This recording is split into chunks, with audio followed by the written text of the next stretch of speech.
Hello everyone, I'm your teacher Harjeet and today we are going to discuss about nature of personality. We all use the term personality in day to day life. हम सभी लोग ये जो word है personality उसका रोज़ use करते हैं, आमतौर पर यूज़ करते हैं पर्सनालिटी वर्ड के बारे में. In psychology personality is thought as a person unique and relatively stable behavior pattern which remain consistent across situations over a period of time. Psychology में ये वर्ड यूज़ किया जाता है persons unique and relatively stable behaviour pattern. इंसान किसी भी इंसान का रिलेटेबल स्टेबल बिहेवियर पैटर्न के लिए यूज़ किया जाता है जो कि यूनिक होता है. Which remain consistent across situation, जो सेम रहता है किसी भी सिचुएशन में and over a period of time, मतलब कुछ लंबे टाइम तक वो हिस्सा रहता है. अगर वो चेंज करता है अपनी पर्सनालिटी को तो वो चेंज भी हो सकता है. जैसे एक एग्ज़ाम्पल ले लेते हैं, एक अच्छा और बुरा एग्ज़ाम्पल दोनों लेते हैं कि मान लो एक इंसान है वो झगड़ालू है, तो हम बोलते हैं कि झगड़ा करना इसकी पर्सनालिटी का हिस्सा है, that's the part of his personality.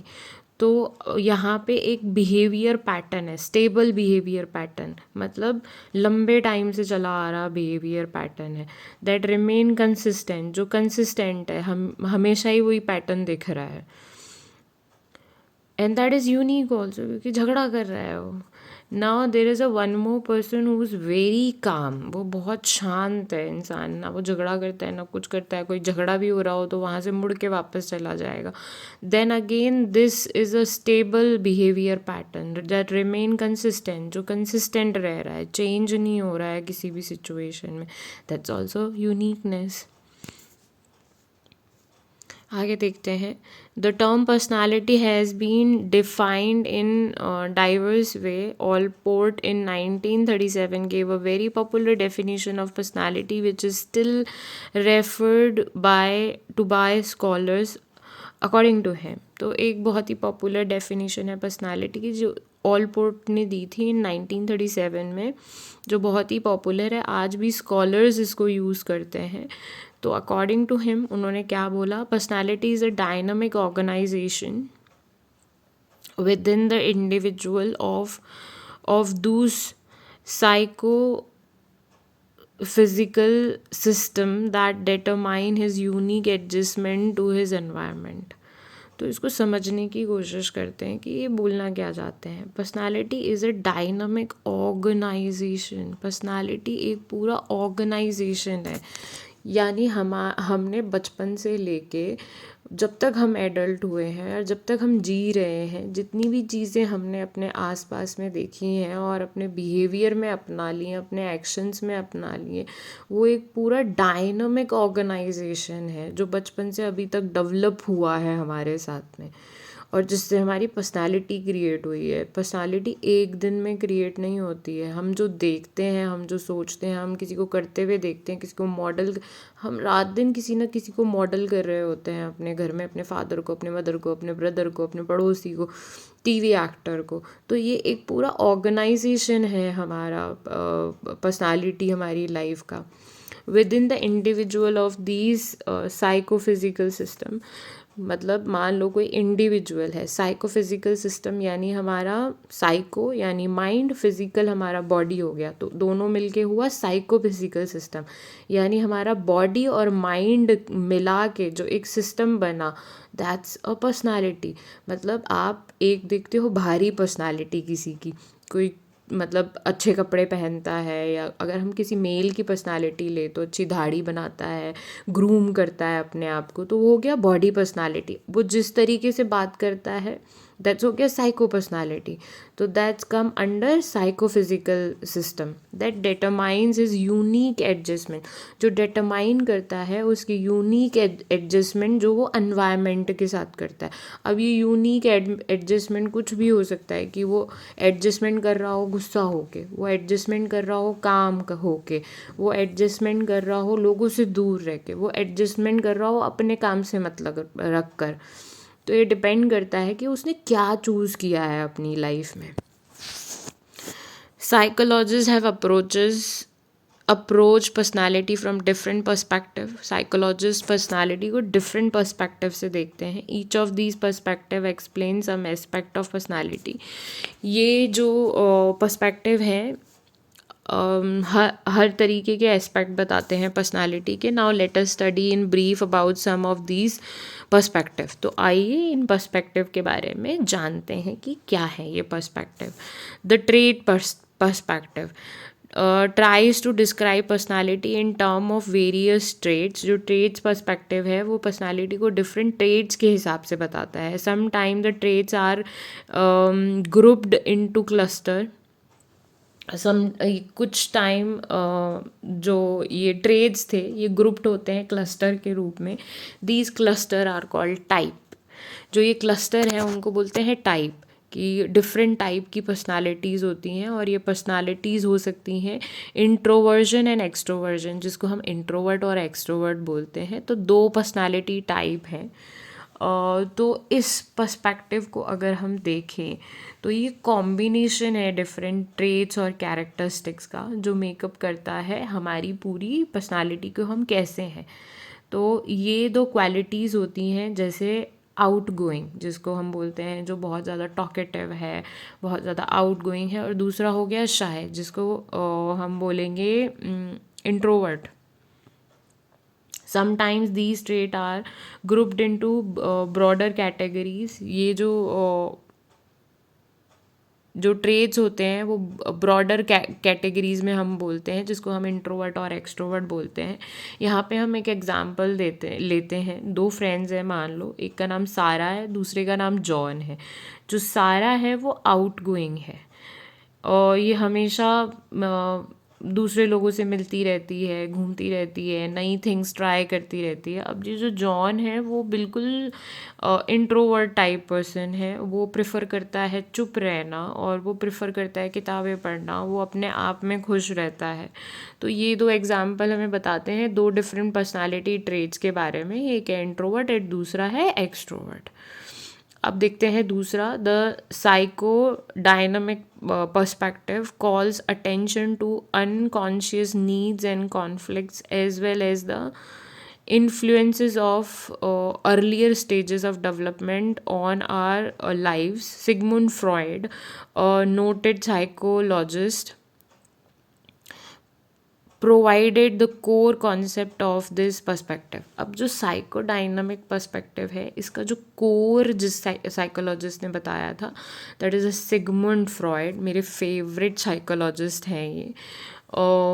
तो इन्होंने क्या बोला था कि जब हम छोटे बच्चे होते हैं, जब हमारी डेवलपमेंट स्टेज होती है या अर्ली स्टेज होती है, उस अर्ली स्टेज के अंदर हम जो चीज़ें हम अपनी 5 सेंसरी से एक्सपीरियंस कर रहे होते हैं, तो हम बहुत सारी डिज़ायर्स अपने अंदर पैदा कर लेते हैं।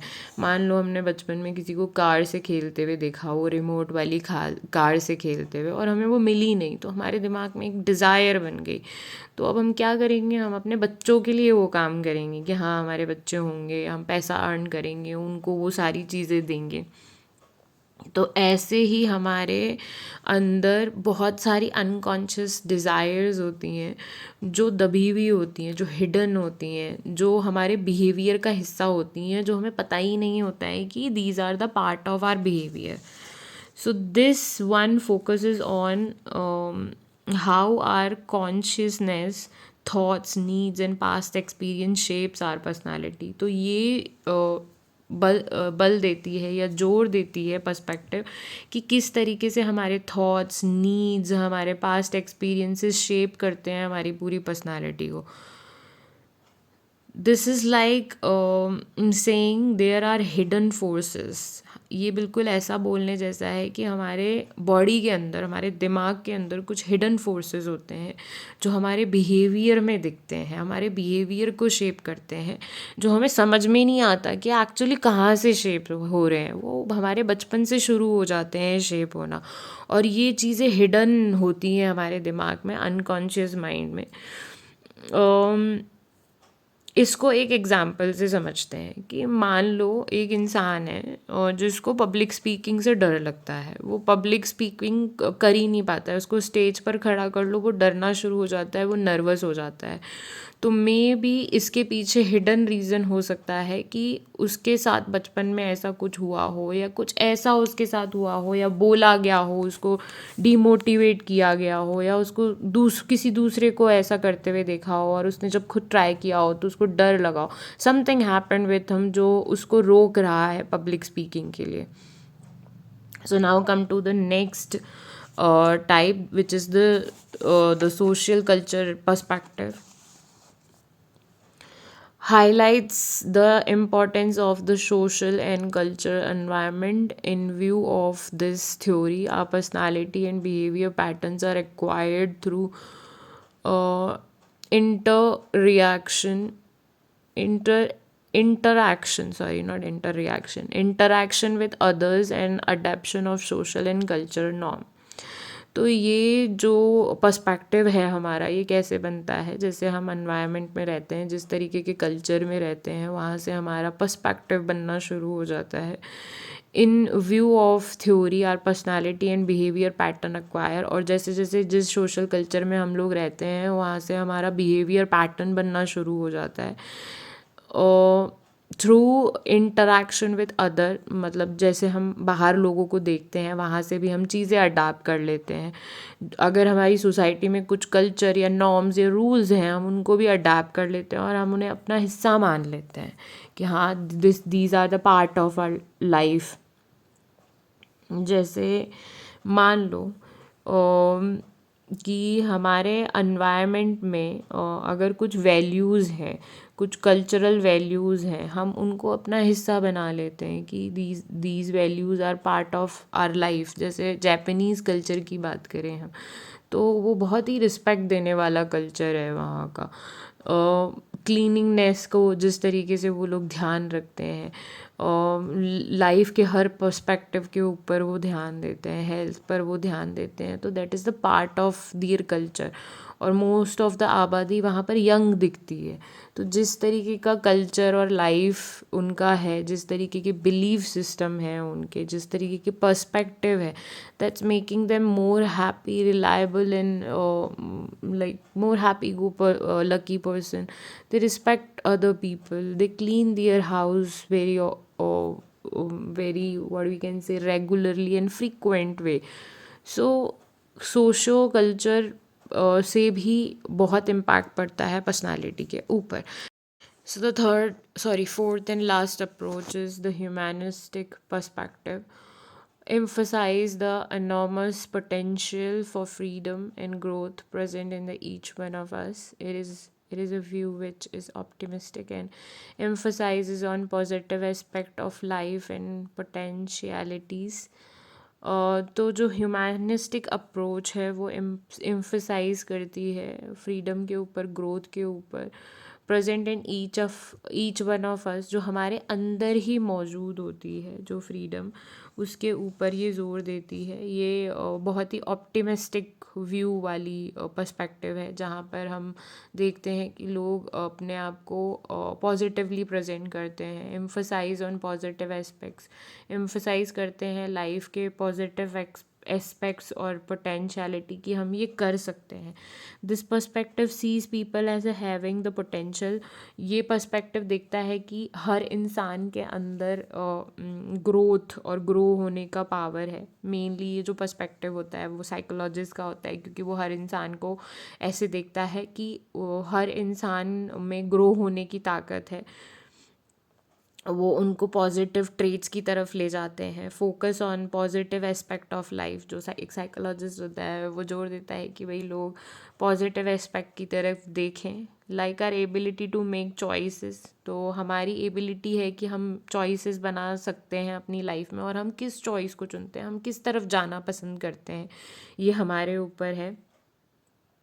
जैसे मान लो कि if you want to set some goal, आप कुछ गोल तय करते हो अपनी लाइफ में, और जब आप उन गोल्स के साथ पॉजिटिव तरीके से आगे बढ़ते हो, उनको इंजॉय करते हो, अपनी लाइफ को जीते हो, अपने पर्सपेक्टिव को चेंज रखते हो, कुछ भी अगर गलत माइंड में आता है तो you are able to change the perspective that's come under the humanistic perspective. So I think this topic is now finished. अब बाकी का जो लास्ट टॉपिक है आपका वो हम नेक्स्ट वीडियो में देखेंगे. Till then bye, take care, keep smiling and keep learning. Don't forget to like my video, so I will understand that you are liking the video and the way I am teaching. The other thing, please don't the other thing is keep commenting. When you comment, somewhat I'm able to understand that you are liking my way of teaching, or if you need any guidance, please do write. Till then, bye, take care, keep smiling.